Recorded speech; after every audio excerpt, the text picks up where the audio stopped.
in the STEM fields. And before we get going and I turn it over to my colleagues, I would like to do MSU's land acknowledgement, and then I'll turn it over at that time to Philip to introduce.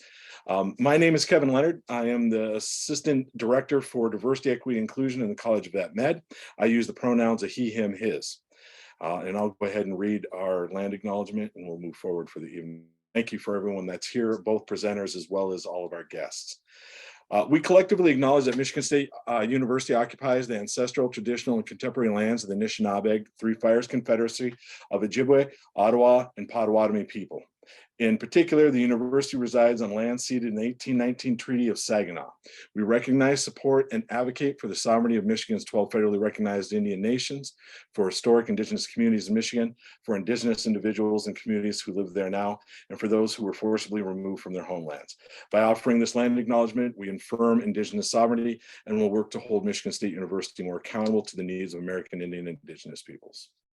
Thank you so much. And at this point in time, I'd like to turn it over to Philip.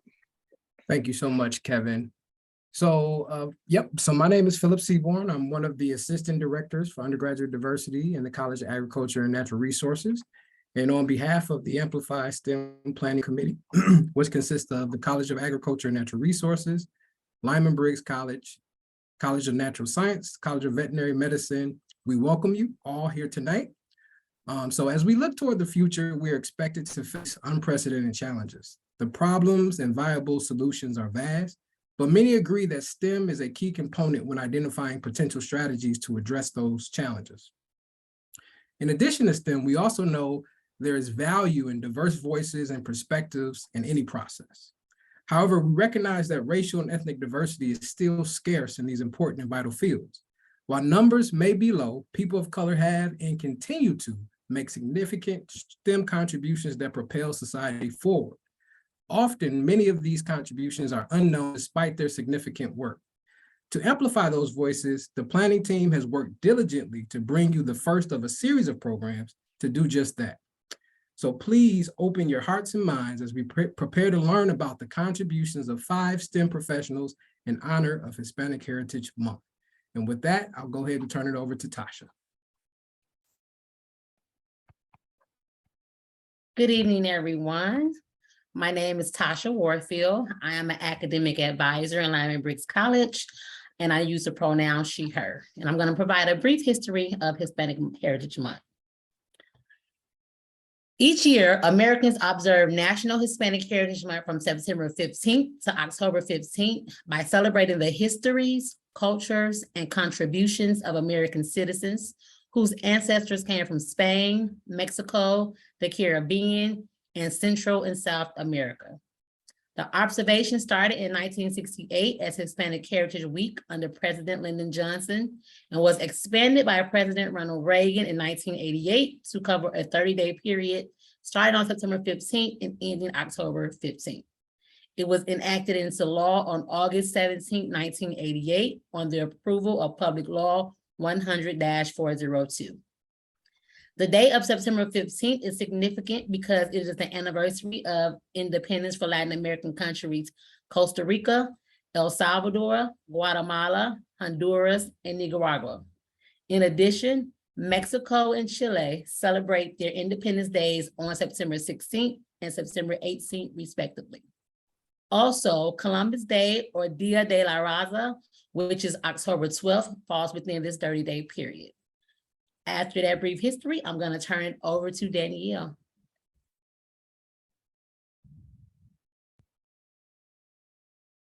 Thank you, Tasha. Hello, everyone. My name is Danielle Flores Lopez. I use she, her pronouns, and I serve in 2 roles in the College of Natural Science, the interim assistant dean for DEI and the director of academic advising and student success initiatives.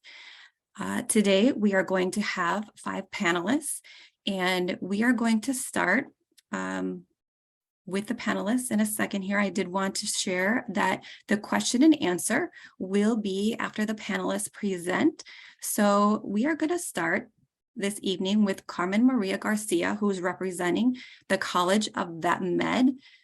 Carmen is a dual degree student in the DVM-Ph.D program. So with that, I will turn it over to Carmen-María.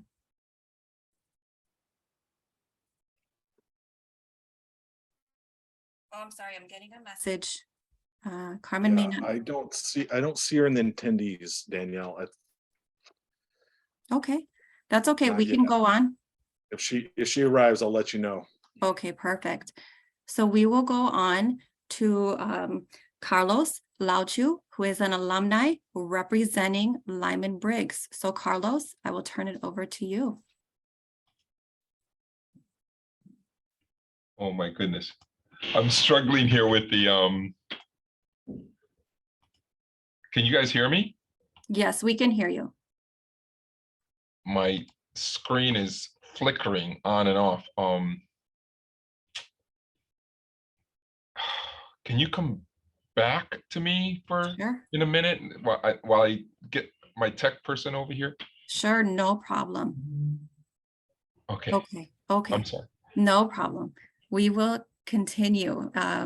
We will move on to Dionardo Pizaña, who is an MSU staff member, and he is representing the College of Agriculture and Natural Resources. Well, thank you so much, Danielle, and thank you to everyone who's here on this webinar. As Danielle mentioned, I'm a diversity, equity, and inclusion specialist for Michigan State University Extension. My office is in the College of Ag and Natural Resources. And even though I'm not directly related to the STEM fields, what I would say is that my work helps, I hope, to prepare our organizations and individuals to better live out our commitments to diversity, equity, and inclusion. And I think it's through the teaching that I've been honored to do with some of the people that are here on the panel, and also to find individual agency in the ways that we carry out our commitments to diversity, equity, and inclusion. I think it's important to support that within the STEM fields. And so I want to share my screen and share my Latinx professional who is, hopefully you can see this. I'm going to make it just a little bit bigger.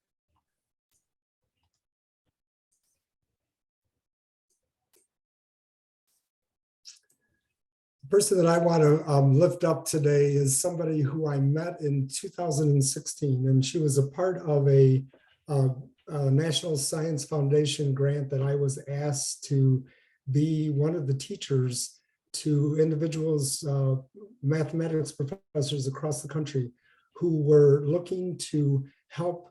They were teaching mathematics teachers ways in which they could incorporate issues of social justice and power and privilege into their math courses. And so it's Dr. Judith Mathwitz, and she is somebody who now is teaching at, she's a professor of mathematics in the School of Education at the University of California, Santa Cruz.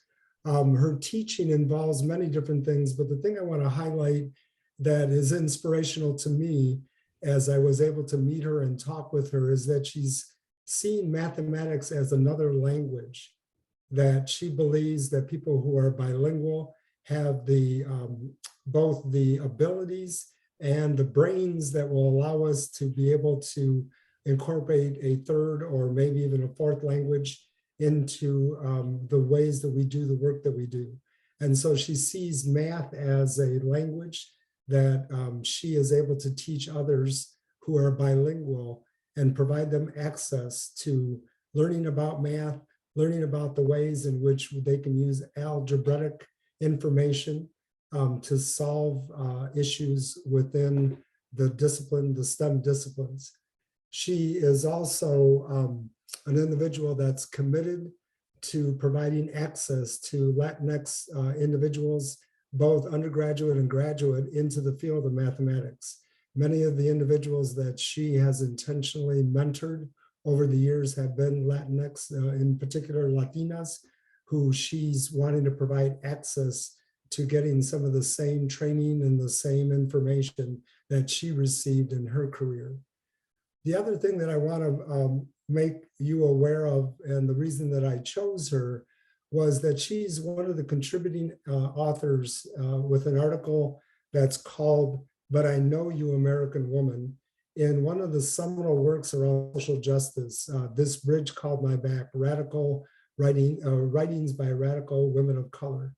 And what I learned from her was that she was taking her discipline of mathematics and combining it with issues of social justice in ways that allowed her, based on her skin color privilege, to be able to engage individuals in their own work, along with connecting it to the ways that they could show up as mathematics teachers in elementary, secondary, school systems across the country, in ways that they could use identity, and they could also use issues of social justice to incorporate into the STEM fields. So again, she is somebody that I look up to, both as a person that I was able to help learn, but also to learn from.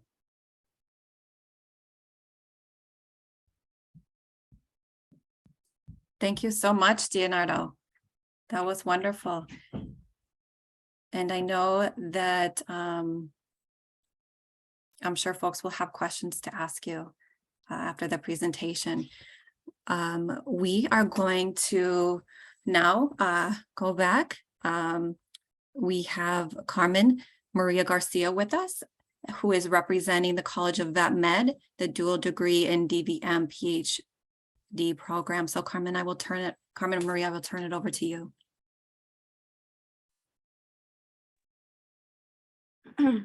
Hello, just give me 1 second to share screen.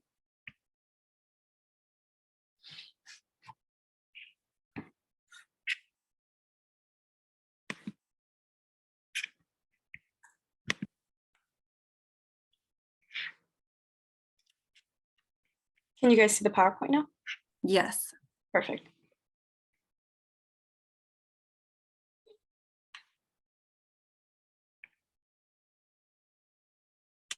So today I'll be presenting to you all about Ellen Ochoa. She is of Mexican heritage from Southern California.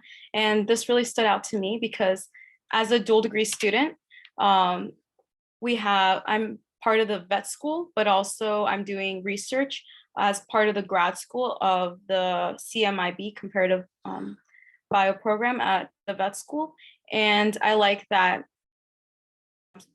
she's into NASA, and it was very much like STEM focused. So Ellen Ochoa was born May 10th in 1958. She is from Los Angeles, California, Mexican heritage from her father's side, raised by a single mother, and she was one of 5 siblings, and so am I. Yeah, she was the first woman to go out into space. First Hispanic woman out into space, and the year right before she was accepted into this program that allowed her to progress down this path, the first Hispanic man had gone out into space. So it was all within the similar time frame. So early life schooling, her parents were divorced when she was in her teens, and around that time, her mom went back to college, and her siblings and her were all achievers and award winners within the local school system, La Mesa, in California. In 1975, Ochoa graduated as valedictorian from Grossmont High School, and this isn't the first time it's going to happen for her. After high school, she was offered a 4-year university scholarship to Stanford University. Unfortunately, because she still had 2 younger siblings that were in high school at the time, she didn't feel comfortable leaving and taking scholarship. So she studied at a university that was in San Diego, so she could stay local.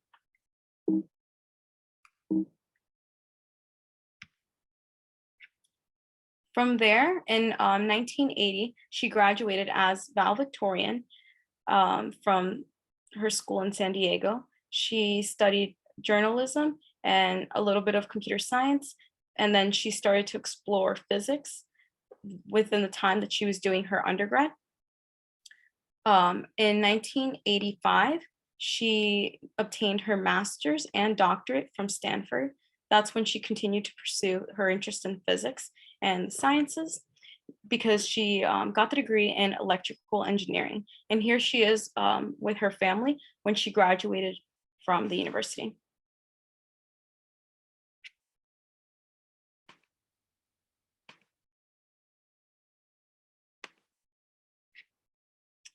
In 1978, she began her career in research at La Sandia National Laboratory in Livermore, California.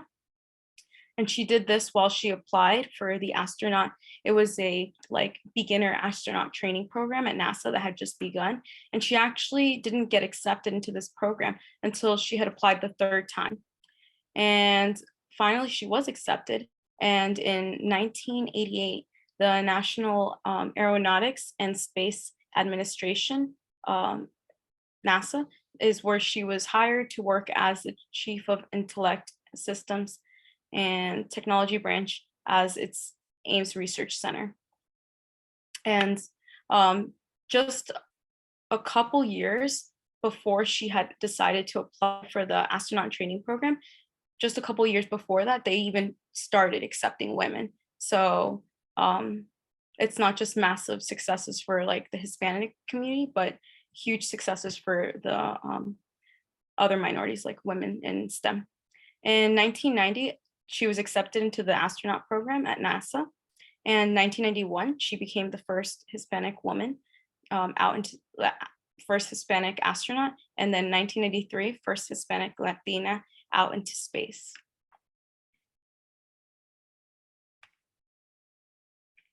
So more of her contributions and why they matter. 2013, after completing 3 months more, 3 more missions to space, she became the NASA Johnson Space Center's first Hispanic director and only its second female director. While she was at Stanford, she was a co-inventor for 3 different patents.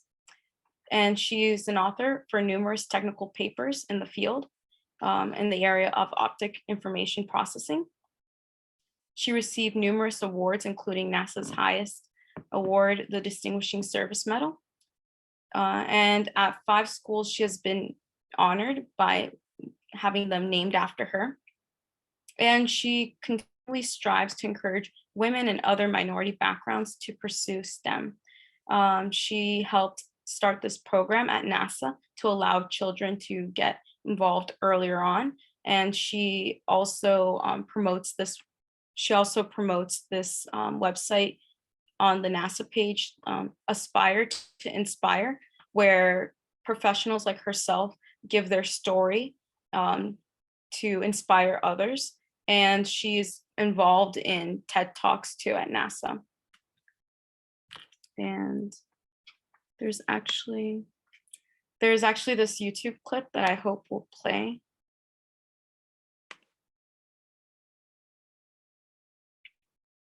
You guys still just see the PowerPoint, right? Yes. Okay, give me 1 second.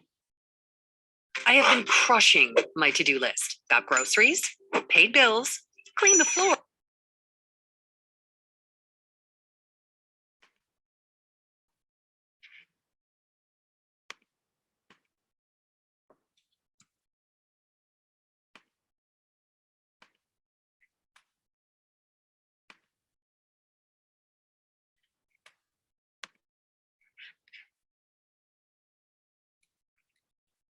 So I don't know if you'll be able to hear it, but I hope you can. I thought this was a little funny. So this is Channel 8 News, and they came to her school when she was graduating, I believe undergrad, and she happened to be one of the people that they had interviewed. Who's graduating know where they're going and what's ahead of them. I'm going to graduate school in the fall. I'll be in the electrical engineering department at Stanford University. I'm going to be a lifeguard, permanent lifeguard. A permanent lifeguard. Is that what you went to school for? Not really. Some are taking a less direct. I don't know if you guys heard that.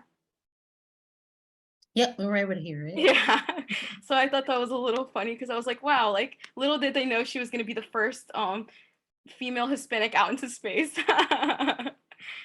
And she was like featured as like, oh, some of the students know exactly what they're doing. And then we have other students who not so much.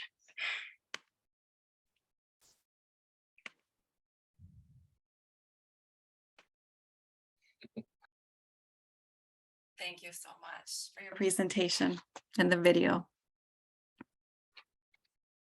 Okay. We are going to move on to Kelsey Robinson. Kelsey is an undergraduate student representing both natural science and Lyman Briggs. So Kelsey, I will turn it over to you. Thank you.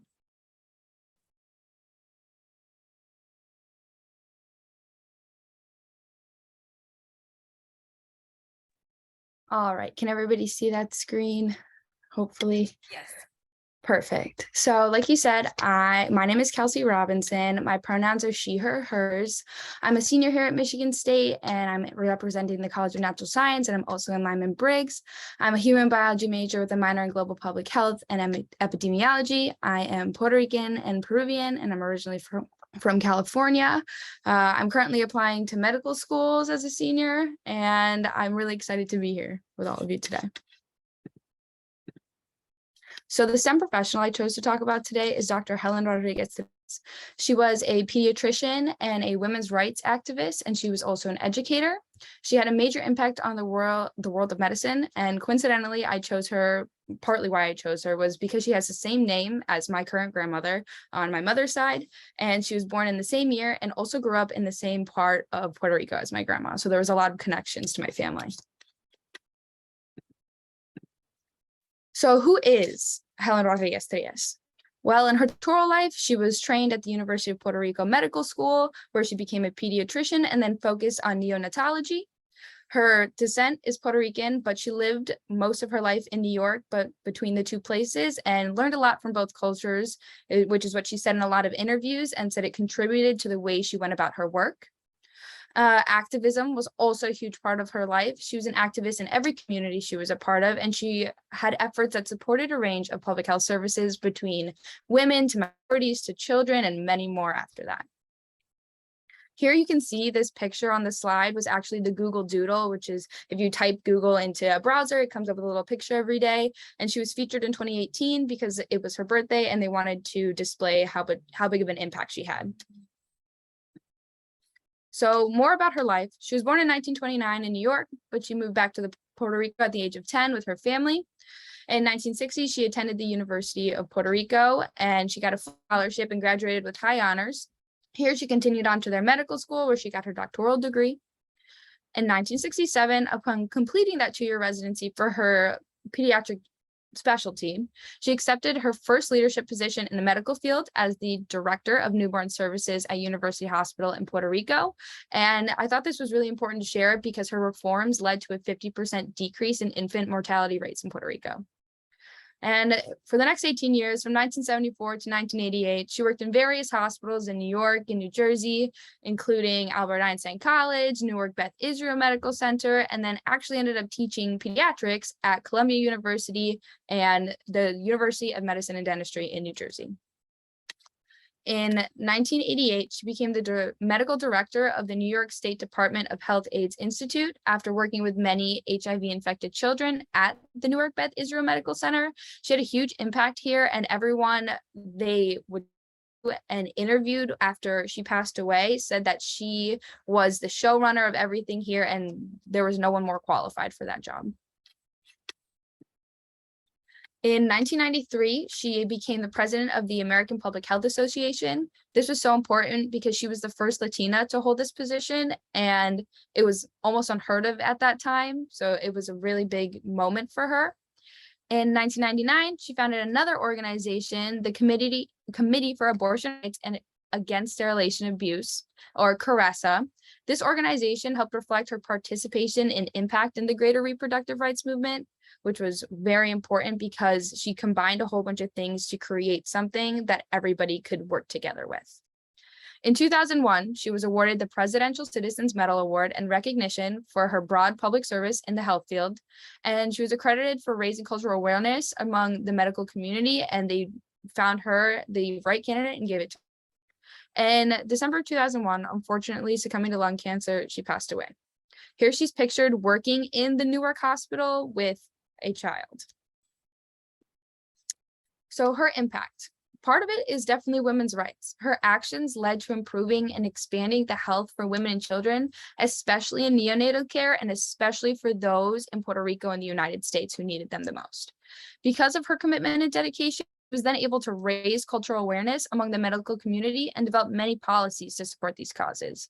One of those main policies she's developed was guidelines that require a woman's written consent for sterilization offered in a language they can understand, and it's still used today.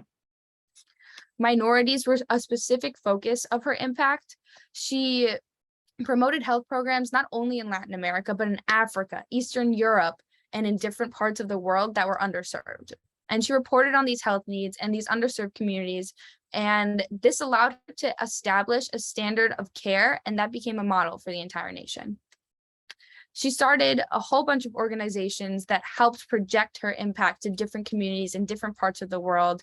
The list is on, but it definitely includes the Committee for Abortion Rights Against Sterilization Abuse. She started the Women's Caucus for the American Public Health Association, the Pacific Institute for the Women's Health Program, and she was part of the American Public Health Association. And she had significant impacts in all of these places. And something I think that was part of her impact was that she was a Latina pioneer. During her life, there were not very many Hispanic individuals in the medical field, let alone women in leadership positions. She paved a path for people to follow behind her, and without her, it would have been much more difficult and people wouldn't know where to go. As the first Latina president of the American Public Health Association, she was given the platform and the first person to be given the platform to help with healthcare for low-income families, uninsured individuals, Latinas, and other women of color. She pioneered movements that inspired change, and I think that was a huge part of her impact. Here you can see her working in a hospital in the Bronx, helping with neonatal care.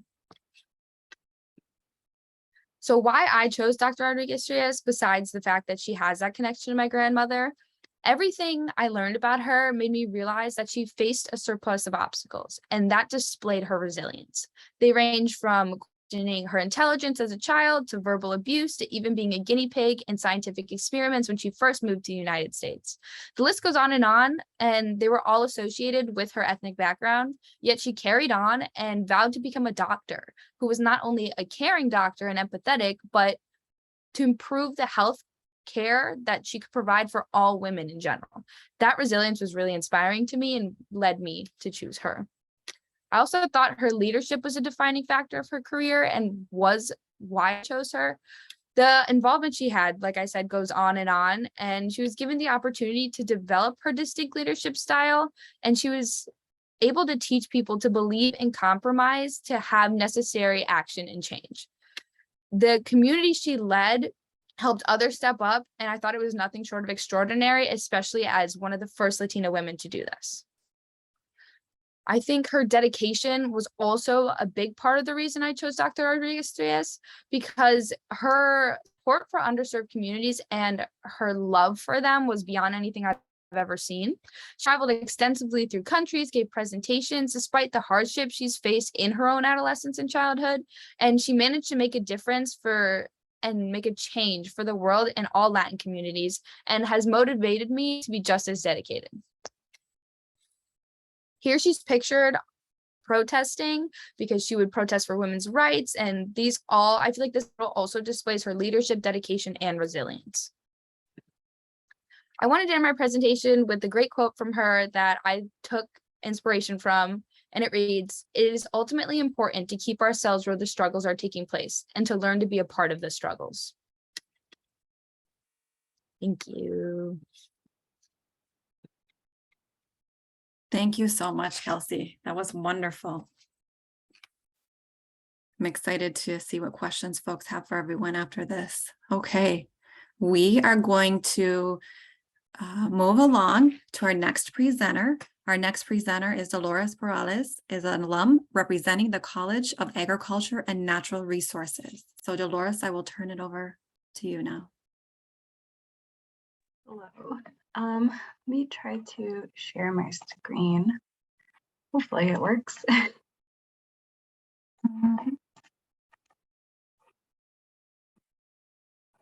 One second.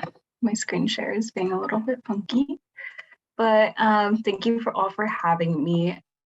I'm super inspired just by like while I'm getting this started, just by all the presenters that have, you know, gone before me. It's just really great to hear about so many different Latina people, you know, making impacts in our communities. All right, here, let's see, there we go. Sorry, it took a second to work. Okay, can you all see the screen, hopefully? Yes, we can. Okay, perfect. Oops. So, start the slideshow. Alrighty, so today, the person that I'm going to be presenting on is Jose Gonzalez, and he is the founder of Latino Outdoors. So as you can see, this is a picture of Jose right here. He is a really amazing individual who's made a lot of impacts in, you know, the environmental field within our community. And I'm so excited to share a little bit about like his story and, you know, what led him to found Latino Outdoors, as well as some of the impacts that he's, you know, made present day. I wanted just to start off with a quote from Jose that I feel really exemplifies who he is as a person. So something that Jose has said is, when we learn to feel a sense of ownership and responsibility for both our natural and cultural spaces, richer, fuller, and more empowering experience. And I feel like this perfectly leads into who Jose is and why he started his work with Latino Outdoors. So for a quick background on Jose, Jose is a self-identified Green Chicano. So Jose hails from the Golden State of California. He is a California native with a deep connection to his Mexican heritage after immigrating from Mexico to the Central Valley when he was 8. Jose states that he feels he's a teacher by training, an artist by pursuit, a Chicano by identity, and Mexicano by heritage. And a conservationist by aspiration. With his education, Jose holds a Bachelor's of Arts from the University of California, Davis, as well as a Master's of Science from the University of Michigan School of Natural Resources and Environment. Some interesting things I learned about Jose's education was the fact that, similar to like my background and my family, Jose's parents did not complete their education. And as a young adult, I understand what it meant to be on the college track. And that was an experience that I also had, where neither of my parents, you know, finished, you know, beyond high school. One of my parents dropped out their junior year, and the other actually went and finished high school, but neither pursued, you know, anything beyond high school, similar to Jose's parents. Jose actually recalls going to his counselor's office to talk about college as a senior in high school. But it wasn't really a conversation, he says. He quotes that his counselor told him to simply just go to college here. And that college was actually a community college, despite Jose being in the top 5% of his class. Jose later transferred from that community college to UC Davis, where he earned his Bachelor's of Arts. He later went on and pursued his Master's of Science from the School of Natural Resources and Environment, which is now the School for Environment and Sustainability over at the University of Michigan. There he focused on the behavior, education, and communications track, which is still a track there today. Jose is also an educator. Jose is an experienced educator with broad experiences as a K-12 public education teacher, an environmental education advisor, outdoor education instructor and coordinator, and a university adjunct faculty. Jose really enjoys working with cooperative learning and experiential education frameworks as his learning process as an educator. So through this process, he's groups as small as 2 and as large as over 100 plus. Working with teachers, students, and at-risk youth through this process, where he emphasizes that each member of a team is responsible for not only learning what is taught, but also for helping their others and their teammates learn what is also being taught. Jose is also an advocate, where according to him, the outdoors culture isn't creating a space where the Latina community are including the youth. It is something that is an integral piece rather than a supplemental variable. And through that, he aimed to create this change through Latino Outdoors. And this is a picture of Latino Outdoors.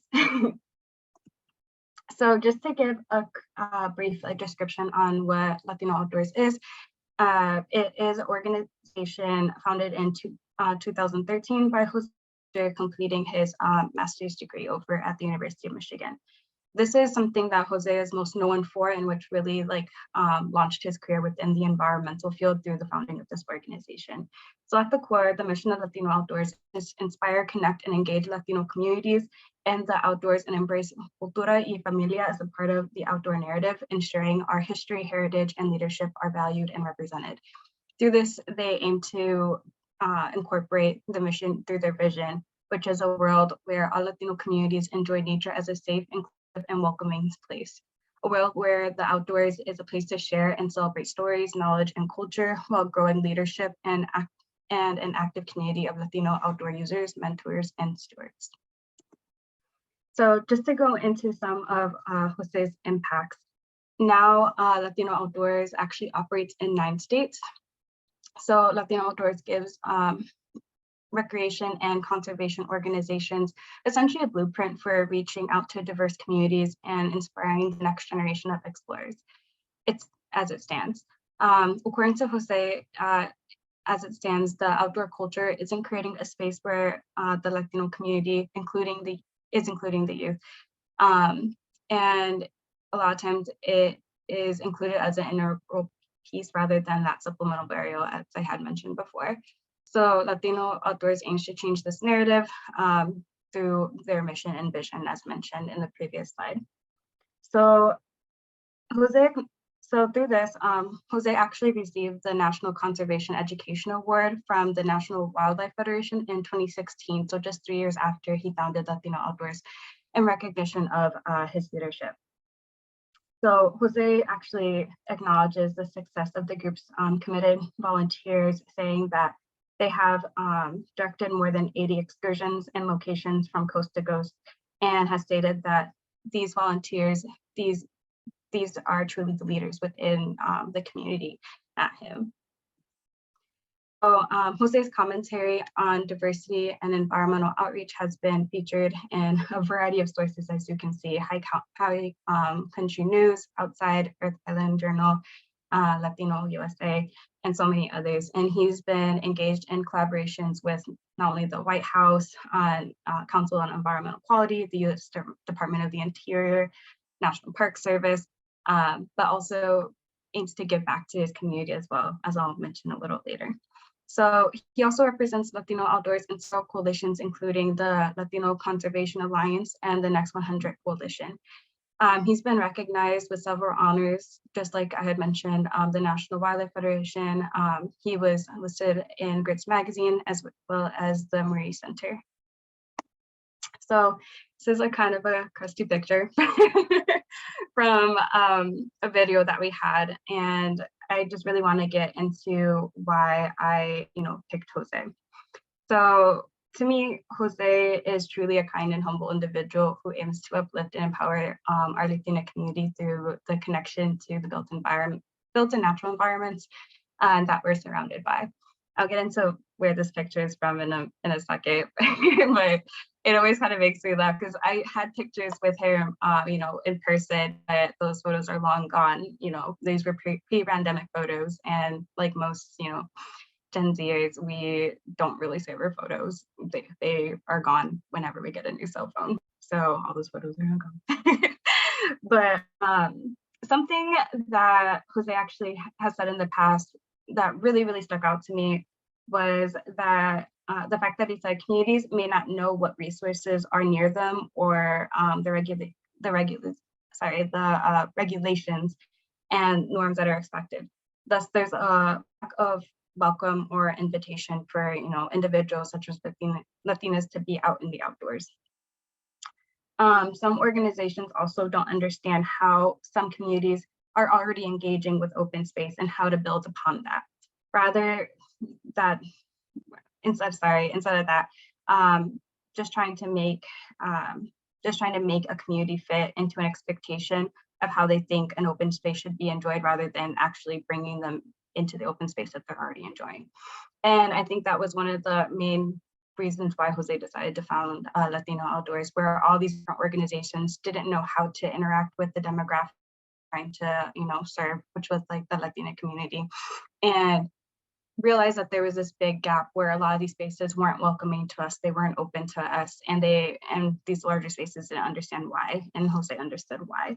And through Latino Outdoors, there has been a really big push and a large initiative to ensure that Latinos and other individuals of color have access to outdoor spaces in a safe and welcoming environment that we may not have had in the past. So I have a couple of memories with Jose, and just a few stick out, particularly, I guess I should say. But one of the things is his willingness just to chat as a person. I think a lot of times we tend to glorify leaders in our community where they can almost seem untouchable.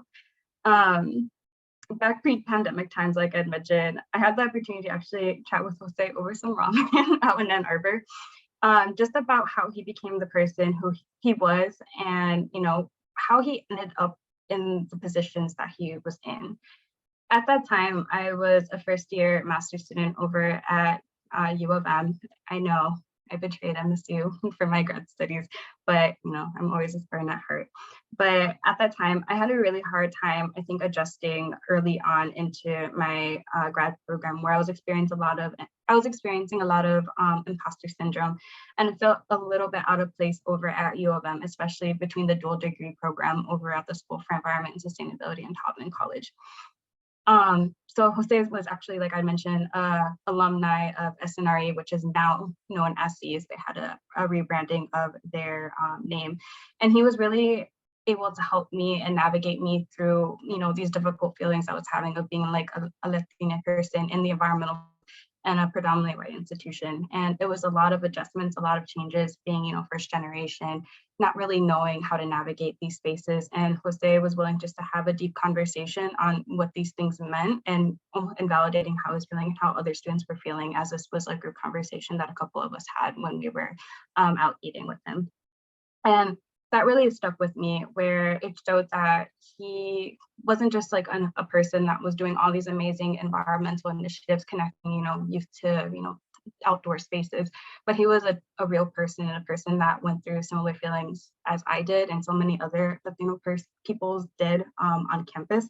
And it was truly validating to know that he was also experiencing these things and be able to relate to him at that level as well. Another thing that also stood out to me was, and this is where this picture is from, is his willingness to just help. He actually came during the pandemic to actually speak with the U of M chapter of Manners, where it became an open conversation amongst Latinas and other POC on campus who were in the environmental field about just their experiences within the field. And it kind of took a turn where it became a huge validation session of letting us know that the things that we were experiencing, were valid, and we truly belong in these fields.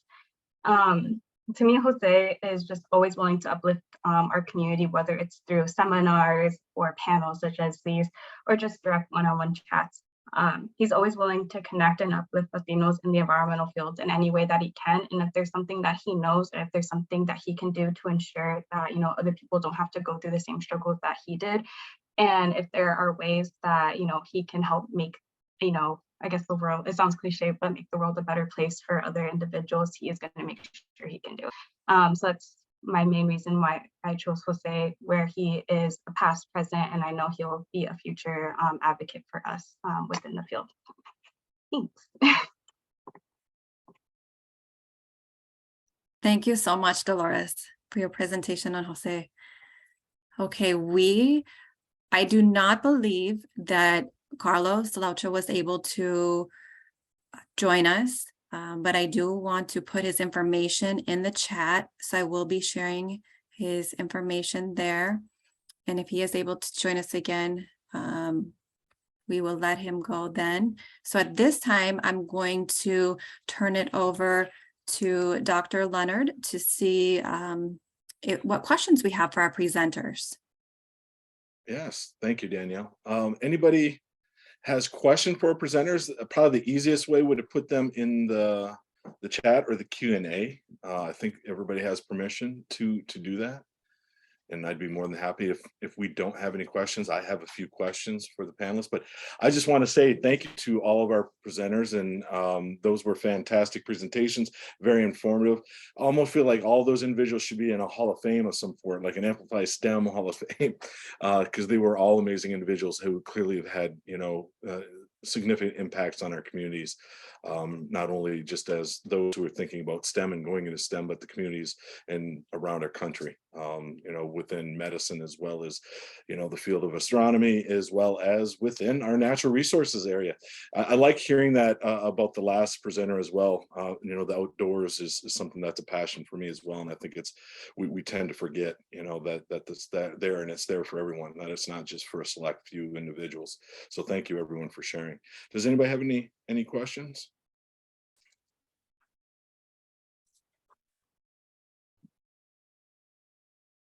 And everybody's shy. If nobody has questions, I will go ahead and ask my first one. And anybody can answer. There's no order in which not specifically guided towards any one individual. One of the questions that we drafted up, and I think Philip did this, and it's a really excellent question, is during your research, was there one thing that really stood out, one interesting thing that you learned about your selected professional that you didn't know prior to doing your research on them, that kind of just stood out and was impactful to you in a certain way?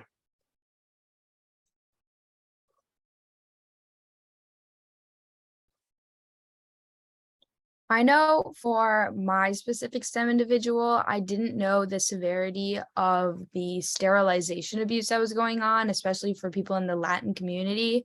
And I thought that was interesting that she really went above and beyond to advocate for them. And I wouldn't have known as much as I do about all of that and all of the different programs that were built because of that. And I thought that was really interesting. And I know someone also had a question for me in the chat about how I came to the decision of wanting to move to London next semester and focus on being with kids and cancer. And I have always wanted to travel abroad, and I really love to volunteer and give back to the community. It's something that I think everybody should do, everybody should be a part of. It's really rewarding for you and for them, so it's a great experience. I chose London because I like that I can speak the language there, and it's close to a place, like all these different places where if I wanted to go, if we had some type of mission trip, it's only a short train ride away to somewhere like France or like to Germany or somewhere like that. And specifically this internship that I'm doing, I was doing research, and I know I want to be a pediatrician in the future, just my STEM professional. And I really love working with kids. I've done it as a camp counselor for a few summers. And so I really just looked for something that was health related through that. And also, I just feel like it kind of found me in a way. And I would also love to travel to Spain as well. And I know that part of this program has different outreach programs that you can find. So also, if you do have any questions, you're more than welcome to reach out to me, and I'd love to talk about it. Thank you, Kelsey. Does anyone else want to answer that question regarding, some interesting thing or the most interesting thing you learned about your selected professional? What I would add is that when I had a chance to spend time with Judith, I learned that she really saw being bilingual as a great asset to then allow professionals to learn the language of mathematics, and to see that was clearly something that could be an advantage for Latinx individuals that were bilingual, that they had their brain operated in a particular way that allowed them to pick up mathematical concepts in the language of mathematics in order to be successful in the fields that they were pursuing. And I don't think I ever really thought about that in the ways in which she clearly had thought about it and had given her time and energy to research the connections between being bilingual, Spanish, English, but then also adding mathematical language as part of the bilingualism that individuals had, and seeing that as an asset, which oftentimes the narrative is that it's not an asset, that we need to come to this country and learn the language. And she was seeing it as a very big benefit to having access to more than one language, in the ways that our brain was able to then use that to acquire a third language that she saw as mathematical and algebraic language. Awesome. Thank you, Dionardo. We do have a question in, not that we can't have that question answered by others, but I do see a question from Sahara in our audience. This one is for you specifically, Carmen, and they were wondering if you could shed some light on your personal experience as a Latina in the College of Veterinary Medicine program, and share a little bit about the general inclusivity of the program. Do you mind?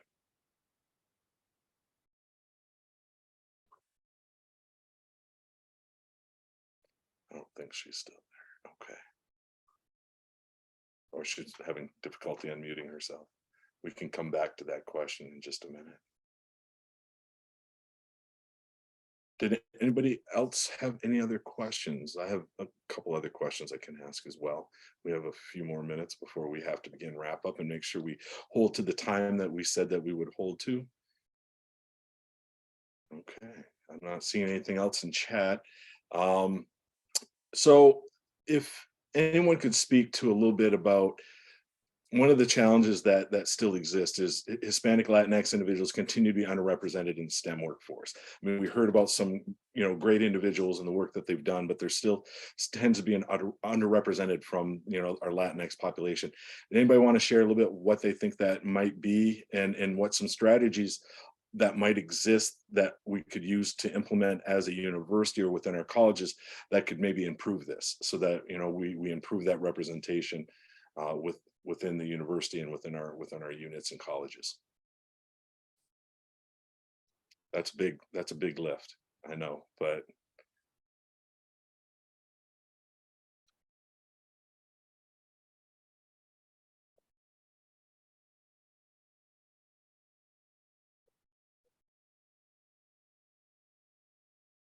nobody wants to take that one on. All right. Let me. No, that's all right. Okay, that's all right, Dolores. Yeah, go ahead. Just because no one else. That's okay. Yeah, I think a lot of times, I mean, time and time again, you hear that, that like Latina individuals, POC individuals, there's always a lack of representation and diversity. I've seen this both from like from undergrad and grad school, where grad school was even a more severe lack of representation. Something that was really like that was a really staggering statistic that I saw, like when I was super excited to graduate with my dual master's degree, and I was making a post and I was trying to figure out like what was the percentage of at least like Latina individuals that graduate with their master's degree, and within the whole United States, only 5% of Latinas collectively, not even just within environmental science or even like that, just collectively as a whole, only 5% of the country went on to receive a master's degree. And it makes you sit and realize like, yeah, you saw a lack of representation in this field from undergrad all the way to grad school, but the numbers really show that this is a serious problem, and it's a problem that is reaching all across the country, across all fields. I think a lot of times, at least in the environmental field, like what I've experienced and what youth that I work with and mentor have experienced, is that a lot of times the field may not seem like a welcoming field or a field that we might necessarily belong in. A lot of times these fields can come with negative connotations, or connotations of it not being something that's actually like a serious STEM field, or something that is, I've gotten quotes that it was like on the weaker side of STEM, or even the fact that, oh, you're just doing, whatever.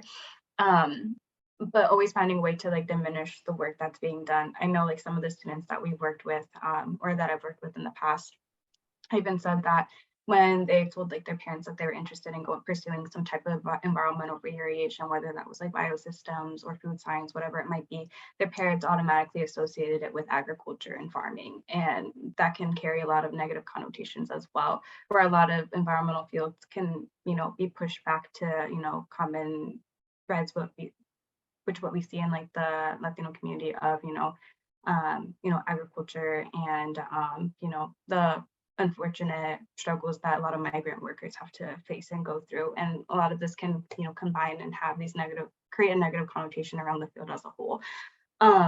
So I think there's a lot of barriers. One, that is a barrier amongst just like what the field actually is, but two, when you actually enter the field, a lot of times due to the lack of representation in it, it can be hard to adjust and feel welcome and comfortable entering, and staying within like the STEM fields, especially when, no one looks like you, no one is there to, really, assist you, and you have to go out and find those resources on your own, I think. So I think a lot of colleges can do better in being more inclusive and, assisting, students of color, especially Latino students who want to enter these fields, in supporting them and navigating these spaces. But also it's not to demean or shun any of the work that's being done where, my time, especially like at MSU, I had a lot of amazing resources that encouraged me to stay in these fields and really pushed me to, not transfer, move out into something else, but really stay in the field that I was actually passionate about being in, and allowing me to feel validated and, wanting to stay and work in these fields by seeing other people like me that wanted to also stay in these fields too. So kind of a broad answer, but hopefully it can create a conversation around it. No, I appreciate that. And I appreciate the insightfulness of that and your thought that you put into the response. Thank you so much. Kendra did answer the question that was asked about the way to access the recording. This will be shared and a link will be posted out. It will be a website on Natural Science page where this will be kept, for others who were not able to attend as well. So if you share that link, they'll be able to check it out. We are at 6:58 and we're getting close. So unless there's any other questions, I will turn it over to Dr. Lopez to wrap us up with the closing. But if there is a last minute question, I don't want to stop anyone from asking, but I'm not seeing anything else in the chat or the Q&A. So at this point in time, Dr. Lopez.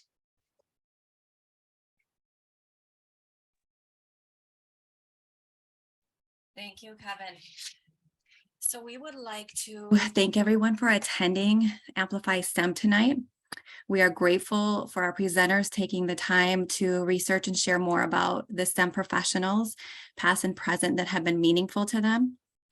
We want to thank the committee members, Dr. Kevin Leonard from the College of Vet Med, Philip Seaborn from the College of Agricultural Natural Resources, Tasha Warfield from Lyman Briggs College, Dr. Diana Bello de Ocampo, Kendra Pyle, Ariel Robbins, and Dr. Priscilla Vasilou, all from the College of Natural Science. We also want to give a special thanks to Misty Jordan, who designed the promotional materials, such as the flyers you may have saw or the Zoom background. We also want to end with a call to action. Well, we acknowledge that we were all able to come together this evening to learn, honor, and celebrate these professionals. We know that not everyone has this opportunity. Tonight, we want to bring awareness and ask for everyone to think about those in Cuba, Florida, Puerto Rico, the Dominican Republic, and other places in the Caribbean that are already affected by hurricanes or that may be. And we wanted to provide some ways that you may support them. So I'm going to put some links and resources in the chat, and we can also send those out because they're not going to necessarily link in the chat. So we can send those out along with the video like Kendra shared that we will be sending out. And with that, again, thank you so much for joining us this evening. Take care.